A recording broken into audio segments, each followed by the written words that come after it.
Cheers! Welcome to Hopefully Here. Super stoked to have you.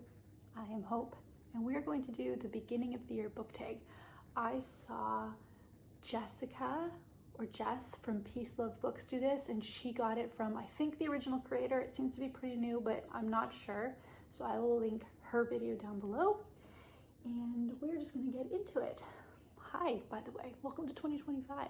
First video I have filmed in, it's been a while, but we are moving forward into the new year and hopefully gonna have a good time doing it. If these questions are not word for word correctly, I apologize. I just kind of scribbled them out really quickly as Jess was going through them, and so I think I've got the general feel of the questions. We'll go and just make it work. There are 18 in total. Question number 1 is, how many books do you plan to read in 2025? I never set a reading goal.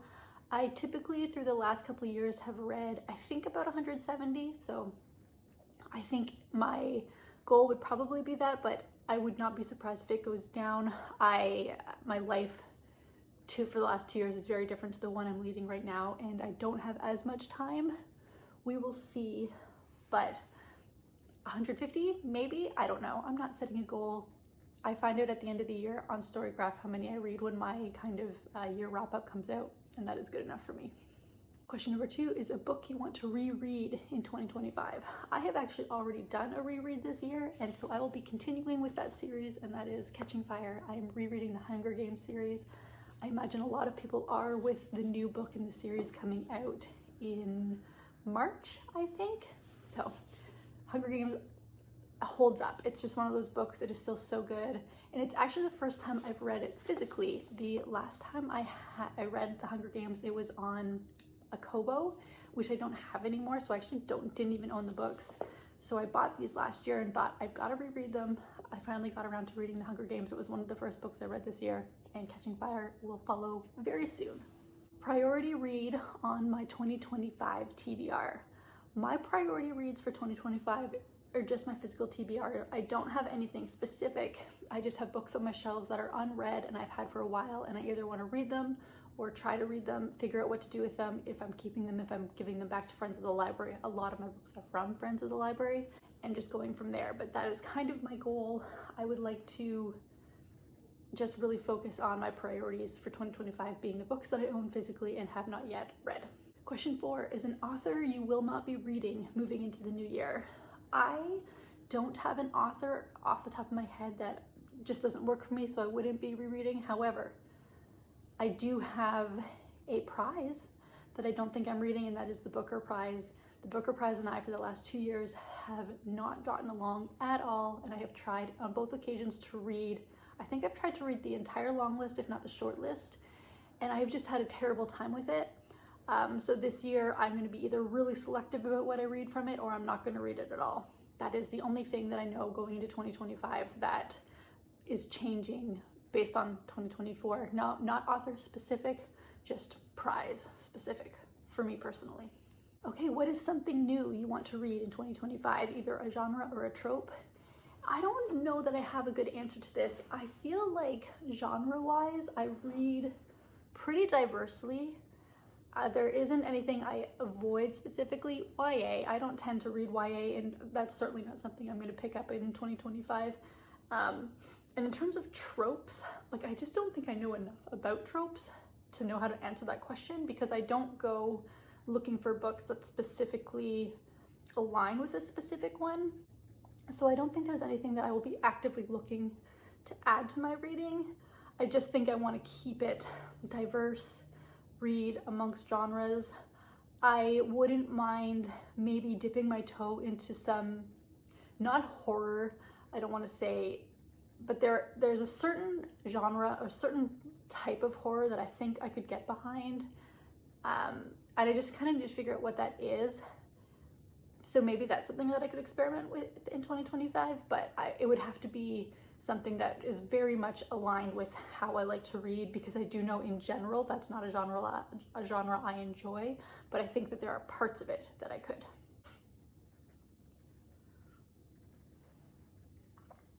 Okay, question 6. A popular book you want to read in 2025. I actually don't know if I have a very good answer to this question either. I do have a pile of books for a video project that I'm working on.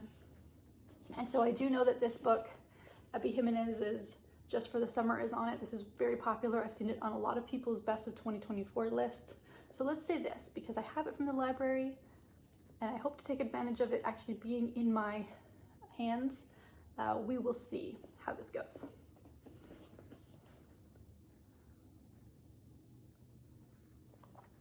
My most anticipated 2025 release, that is question number 7. Nope, question number 7. And that is, no great surprise here, the next book in the Bone Season series by Samantha Shannon. I think it's called The Dark Mirror, but I could be wrong. That comes out, I believe, in February. And I am just dying to get my hands on that one. So that is absolutely my most anticipated book release for 2025. Question 8 is, what is a bookish goal for 2025? Again, I don't really set bookish goals. I think for me, a goal is, one, as I mentioned earlier, just to read through my TBR. I don't like having books on my shelves that I haven't read physically, or at least attempted to read. It just doesn't make me feel good. It feels like such a waste. So that's definitely a goal, is to get through my physical TBR. It isn't that big. I think there may be 15 to 20 books, so it shouldn't be something that I can't do. It's not an unachievable goal.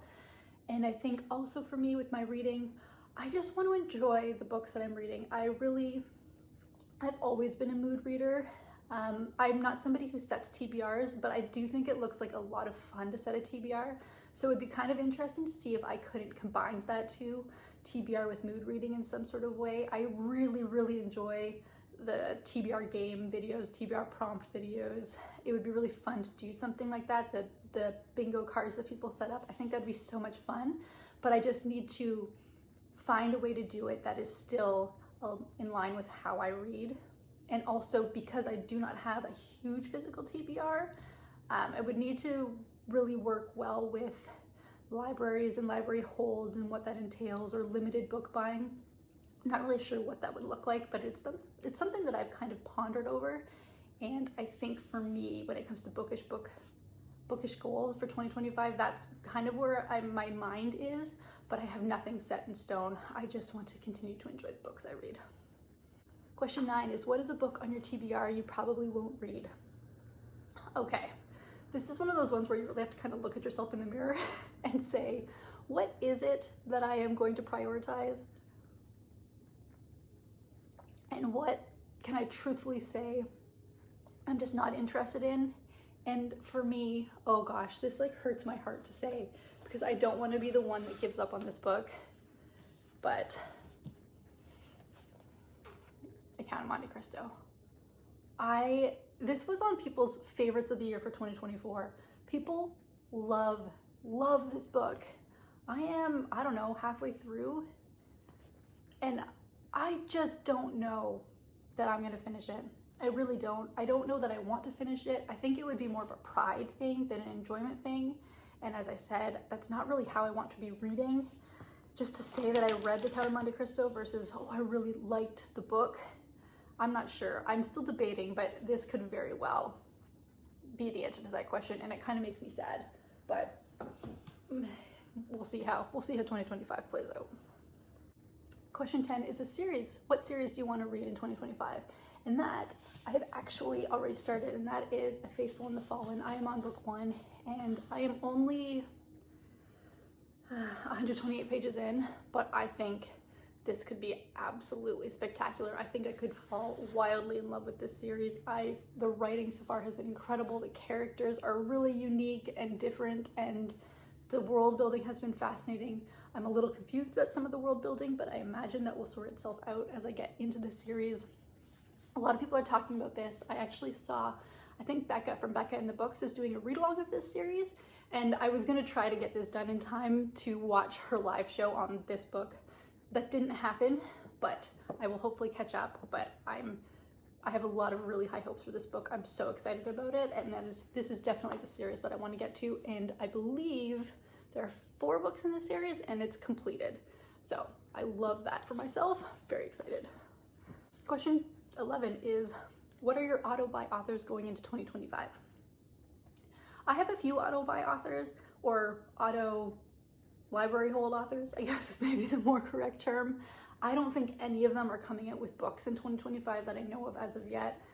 Anthony Doerr is an author that I absolutely adore. Alif Shafak, she released a book in late 2024. I don't imagine there's going to be a release there. S.A. Cosby, I don't think has a book coming out in 2025. I think it just said 2024 earlier, but you know what I mean. Who else? I don't really pay attention a lot of the times to authors' release dates. Like, I'll hear about them, get excited, but I don't pre-hear about them, you know, like, oh, they're writing the next book or something. I don't really have my finger on the pulse of that in the publishing world and the writing world. But those three authors are definitely authors that I tend to pick up. Who else is on my shelf here? Yagyasi is somebody who I would pick up anything from. Again, I don't think she's releasing anything. Patrick DeWitt. So I do have auto-buy authors, but unfortunately none of them are the authors that release every year, it seems like. It seems like for me, I'm waiting between books for them all the time, but it just is what it is. Oh, Samantha Shannon is an auto-buy author, but I've already talked about her. Question 12 is, what is a book to show adaptation you are looking forward to? I can truly say I cannot answer this question. I am not a TV movie watcher, really. We watched the first 3 episodes. So one of my favorite books is All the Light We Cannot See. I watched the first 3 episodes of that series, and then my husband watched the 4th episode on his own. Not because it wasn't good. I was actually really enjoying it, but we left such a break between the 3rd and 4th episode that I just lost interest. So for me, this isn't something that I pay any attention to. And so I don't know. Number 13, a sequel you're anticipating. As mentioned, the Samantha Shannon, the next one up in the Bone Season series, and then the next one in the Hunger Game. I don't know if that's a sequel because it's more like a prequel type thing. It's just in the same world. Looking forward to that one, obviously. But those are... I don't think that I'm into any other series right now where I'm waiting the next release to come out. So unfortunately for me, I don't think I have anything to contribute to the answer. Let's rewind on that answer. The Will of the Many, I don't know when the sequel is coming out. I thought I heard maybe 2025. I could be very wrong, no idea for sure, but obviously book 2 in the Hierarchy series. Hierarchy, yeah. Definitely waiting for this, as is 90% of BookTube. Sorry, but let me know. What are you waiting for? What series are you in the middle of that you're waiting for? I know a lot of people are waiting for Onyx Storm. What else have I heard about people waiting for? Carrie Maniscalco just released one, so I imagine there's more coming out from her and her series. Yeah, I'm not in the middle of a ton of series right now that the next one is just not coming out. That's good for me, though. Question 14, bookish things you are leaving in 2024. Okay. I've touched on this already. Bookish things I'm leaving is the pressure to read long lists and short lists from awards that just aren't working for me. Pressure to read books that everybody's raving about, even if I know I'm probably not going to be, I probably won't enjoy reading them. I don't want FOMO to take over my life. And I think I'm generally with my reading pretty good with not doing that. But sometimes, especially when you are, not that this is like, I can see why people who create content like full time, that could be something that they really fall into the trap of, because you really want to make sure you are maintaining kind of the same level and standard of reading and what you're reading as those around you, the peers around you. And so you see a lot of books make their way to multiple BookTube channels, and that is totally fine. I think for me, I just would want to make sure I'm being selective, like just because I've heard 6 or 7 people talk about it and they're loving it, but me knowing that's not the trope for me or not the genre for me, not falling into that, well, maybe I should try it anyways, and then trying it and being really disappointed. So I think that is something that I'm going to leave in 2024, is kind of that pressure. But other than that, I don't think I have a lot of book negativity that I need to leave behind. It's my happy place, and I'm pretty content with where my reading is. and where my selection process and what I read is. So we're pretty good, I hope, moving into 2025 in that way. Question 15, what to expect from this account? Well, that's a question, isn't it? Look, 2024 on this account was actually going really well. I was really excited. My goal was to hit 500 by the end of 2024, and in September I was at 400 something, and I thought, oh, I might actually be able to do this. I might be able to accomplish this. That'd be really, really cool. And then I disappeared. So that did not happen. The fact that you guys are still here makes my heart so happy, and I appreciate you so very much.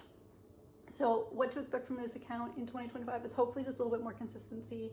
This is obviously not a job for me. This is just something I do for fun because I really enjoy books. I enjoy reading. I like talking about it. I like hearing other people talk about it. I like having conversations with people in the comment section. So that's just hopefully what you can expect, is just maybe to see some more videos. That's the only pressure I'm putting on myself, is to try to get back to a little bit of consistent posting. But beyond that, that's where my head can be right now. I don't have any lofty reading vlog goals or anything like that. It's just to be consistent and hope that it continues through the entirety of 2025. How has your reading taste evolved in the last year? I'm not sure that my reading taste has evolved, but I have discovered a couple of things. One, again, I touched on earlier, is that there might be a subgenre of horror that I am okay with reading, and that makes me happy. And two, what I realized is, and I talked about this book earlier, is that my romance reading probably is more romantasy than it is contemporary.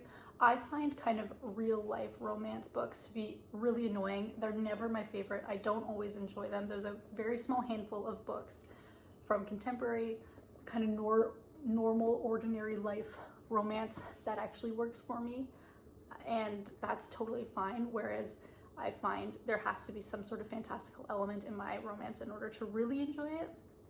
I think just because when it comes to romance in real life, I'm just a pretty jaded person. I'm not gonna lie. I just don't see the realistic nature of a lot of the way a lot of romance is written, and so I'd rather make it fantastical, make it unrealistic for real, and that works for me in my own reading. And so those are just a couple of ways my taste has evolved, and that I just know that, one, I think I could grow into a certain genre, and two, I think I know now that there's just a type of romance that isn't for me, and I'm totally okay with that, and just kind of letting that go, but figuring out what does work for me. I'm always excited to figure out what it is that I enjoy in my reading and what it is that I could leave behind. Question 17, the penultimate question. Booktube creators who inspire you. Look, there are so many incredible booktubers out there. Some of them are huge channels, some of them are smaller. Everybody's doing their own thing, and I just have so much respect for everybody who's out there, especially those who are able to make a living doing this. I think that is wildly impressive. I am constantly starting to follow new booktubers. I'm trying to find people that live very differently than me, read differently than me, just to kind of make it a better overall spectrum of what the reading world looks like. That's what I try to do with my booktube creator. Some of the ones that I absolutely adore, Simon from Savage Reads, I really enjoy his channel. Jess Owens, I love her channel. I think she has one of the best personalities on booktube. Wynn from Literary Diversions, really enjoy her stuff. And I just enjoy people who make me think. That's not even it, because I don't always want to watch booktube to think, but I just look at reading differently, who read differently than I do. I really enjoy that. And so those are just three, very briefly, very quickly, but I follow a ton, and I am going to actually be doing a bit of a book series, hopefully, where I'm reading a favorite book from every booktuber that I follow. So that video will hopefully go more into depth into who it is that I follow and why. We'll see if that plays out, because let me tell you, the TBR list on that is a mile long. But man, if you're out there and you're doing booktube, good for you, because it's a pretty cool place to be. And question 18 is, what do you say to someone who wants to start a bookish account? I don't have any advice. I wouldn't even consider this like a real channel. You know what I mean?